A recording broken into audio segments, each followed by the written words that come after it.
The UK Government has examined ways of attracting private sector investment into the modernisation and operation of its road network. Scott Wilson, Associate Director for LeighFisher, discusses the latest developments and what new investment levels are being discussed by government. Strategic road network is going to see a level of commitment in new investment that hasn't really been seen since the 1980s.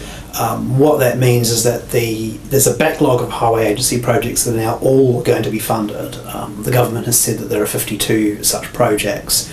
This includes big projects like the A14 Huntingdon Southern Bypass, which has been delayed and mulled about for some years, and the four-laning of the M4 from the M25 to Reading.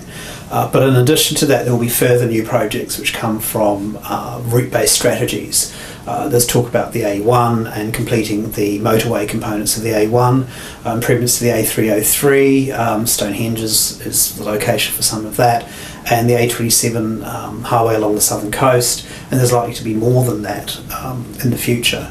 But as every single corridor for the Highways Agency is going to have a strategy developed in the next few years, that will bring about new projects to be developed, and there appears to be a clear interest in the government in funding such projects if they have clear economic benefit. And finally, the announcement of the expressways concept is interesting because it really means that the A road network that the Highways Agency controls will by and large be uplifted to a certain new standard, which involves grade separating the entire corridor and dual carriageway where that's viable. So this will be an uplift over the medium to longer term of that network on a standard that really hasn't been talked about for some time. And in terms of the Highways Agency, are we now seeing a new role for them? Well, the Highways Agency will be transformed into a commercial company. That will happen in about 2 or 3 years' time, and as such it will have a more independent and commercial approach. It's likely to have more autonomy in terms of making decisions around staffing, around procurement. It will have the ability to form joint ventures with the private sector, although it's not entirely clear how much scope that will be. That's something that will come out of further discussion and legislation in due course.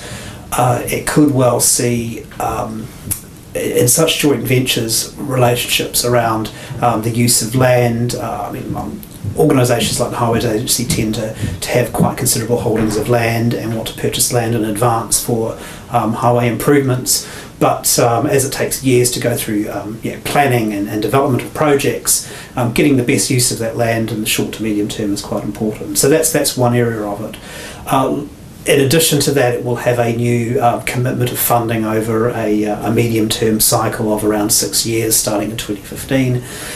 This will mean it will be able to take a more innovative and strategic approach to funding both maintenance and capital, and hopefully should be able to extract considerable efficiencies out of that, because the contracting sector itself will have more certainty about future investment, so it can invest in staff training and in capital stock, and in the long run that should create quite a few efficiencies and improvements in the construction and operation of the highway network. And looking at local authority level now, is there many new changes there or developments? Well, the government has announced additional money for maintenance, which should make a bit of a dent in the pothole problem that people identify. But the main thrust of the announcements has been the strategic road network. The government would like to see local authorities being more innovative and sharing their innovations, but there isn't a great deal of incentive for them to do that beyond what they may get out of each other. So there's a bit of a disappointment there in terms of what can be done for the local road network, but certainly there are some local authorities that have decided to make some steps forward in this area. And London, the Roads Task Force that the Mayor had set up and has made various reports in the last few months, is showing a new level of interest in roads and the importance of roads as both an economic asset and as being part of public space, and looking at new ways and having a new strategic vision for what that actually means for cities. Scott, very much thank you.